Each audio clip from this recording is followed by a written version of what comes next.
안녕하세요. 오늘은 이 역사 풀에서 시간으로 다시 한번 찾아뵙게 되었습니다.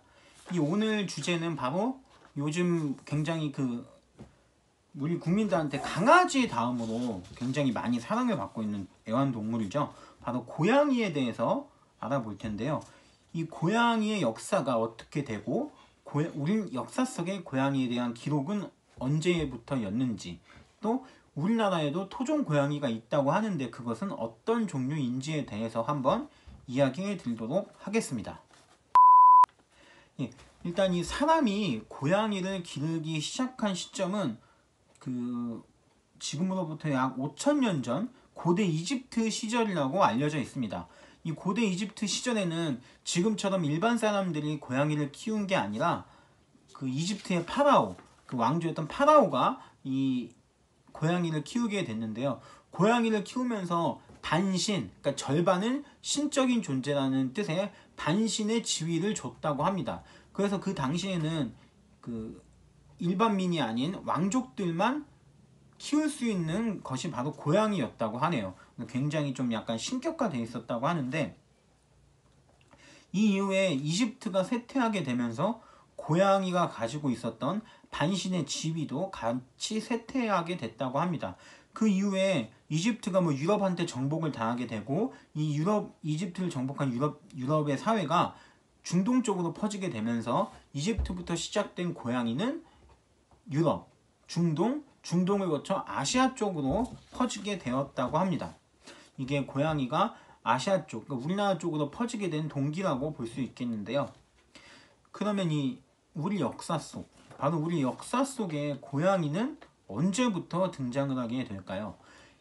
이 우리나라에 언제부터 고양이가 들여져 왔다라는 정확한 기록은 없지만, 이 많은 역사학자들이나 여러 사람들이 추정하는 것은 우리나라의 고대 삼국시대로 추정하고 있다고 합니다.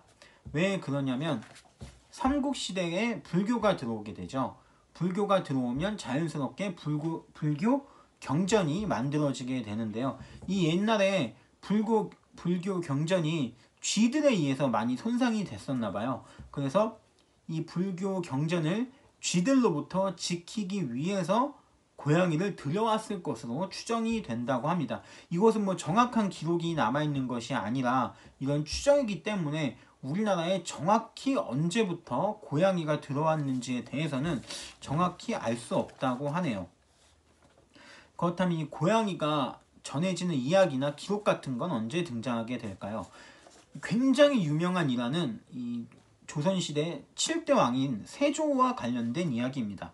이 세조는 단종을 죽이고 왕이 된 인물로 유명하죠. 그래서 굉장히 악몽에도 많이 시달리고 그랬다고 하는데, 그래서 어느 날 상원사라는 절에 일종의 피접이라고 하죠. 이 등창이 나고 이런 것들에 의해서 조금 고치기 위해서 중전의 추천에 의해서 상원사라는 절에 찾아갔다고 하는데요. 이날 상원사에 들린 이날 밤에 악몽을 꿨다고 합니다. 굉장히 좀 고양이가 나오거나 고양이 울음소리가 나오는 악몽을 꾸게 되면서 꿈에서 깼다고 해요. 잠에서 깼다고 합니다. 이 잠에서 깨서 뭔가 불길하니까, 악몽을 꿔서 불길하니까 상원사를 한 바퀴 돌고 있었다고 해요. 왜냐하면 이 세조는 이 단종이라는 어린 조카를 죽이고 왕이 되었기 때문에 자객이나 이런 거에 대한 공포가 좀 있었다고 하는데요. 그래서 이 상원사하는 절을 일종의 순찰적인 의미로 같이 돌아다니고 있었는데, 고양이가, 그러니까 이 세조가 불당에 들어서려고 하자 고양이가 앞길을 막아섰다고 합니다. 그래서 이것이 뭔가 어떤 의미일지 몰라 불당 안을 살펴보니 자객이 있게 되었고, 그 자객을 잡음으로써 이 세조가 화를 면하게 되었다고 합니다. 이 이야기는 이 상원사하는 전에 양묘전이라는 것이 설치가 되면서 이어진 이야기인데요. 세조가 고양이에 대한 은혜를 갚기 위해 이곳에 양묘전을 세웠고, 그 양묘전에 대한 일화로 세조와 관련된 일화가 전해진다고 합니다. 그러면 이제 또 조선시대에 또 어느 기록에 고양이가 등장을 하게 될까요? 이 고양이가 등장하게 되는 것은 이익이라는 실학자가 썼던 성호사설, 4권 만물문이라는 이런 기록을 보면 우리나라 17대 왕 숙종과 고양이와 관련된 일화가 등장을 하게 되는데요. 이 숙종은 굉장히 동물을 좋아했었던 것 같습니다. 이 숙종이 어느 날 부왕의 능에 참배를 하기 위해 가던 도중에 그 고양이를 한 마리를 발견하게 되었다고 합니다. 그래서 이 숙종은 이 고양이를 궁으로 데려왔다고 하는데요. 데려오게 되면서 바로 이름을 금손이라는 이름도 지어주었다고 합니다. 그래서 뭐 수라상에 올라오는 고기 반찬 등을 직접 그 고양이에게 먹여주면서 옆에서 지극히 키웠다고 하는데요. 이것이 아무래도 뭐 요즘도 굉장히 좀 유명하지만 길냥이에 대한 가장 최초의 기록이 되지 않을까라는 생각이 드네요. 그래서 이 길고양이를 최초로 데려와서 키운 사람도 숙종이라는 최초의 기록이라고 보여지는데 굉장히 좀 흥미로운 이야기라고 볼 수 있을 것 같습니다. 그렇다면 이 우리나라에 토종 고양이 종이 있다고 하는데 바로 어떤 종일까요? 이 토종 고양이 종은 두 가지 정도로 나누어진다고 합니다. 일명 코숏이라고 해서 코리안 숏 테어라는 종이 있다고 하는데요. 그러니까 얼룩무늬인데 굉장히 살집이 약간 통통하면서 얼룩무늬인데 털이 굉장히 짧다고 합니다.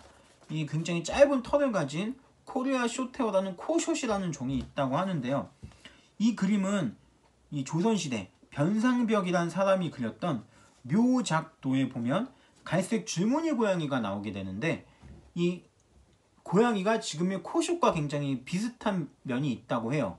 그래서 아마 이 그림에도 등장을 하기 때문에 이 고양이가 우리나라의 토종 고양이 종이 아닐까라고 이야기된다고 합니다. 또 두 번째 우리나라 토종 고양이 종으로 이야기가 되는 종은 이 금묘라고 해서 노란색 털을 가진 고양이가 있잖아요. 이 아까 제가 얘기했던 숙종이 데리고 왔던 고양이에게 이름을 금손이라고 지어줬다고 합니다. 이름을 금손이라고 지어줬다는 것만 봐도 이 고양이가 노란털 고양이라고 추정이 된다고 하는데요.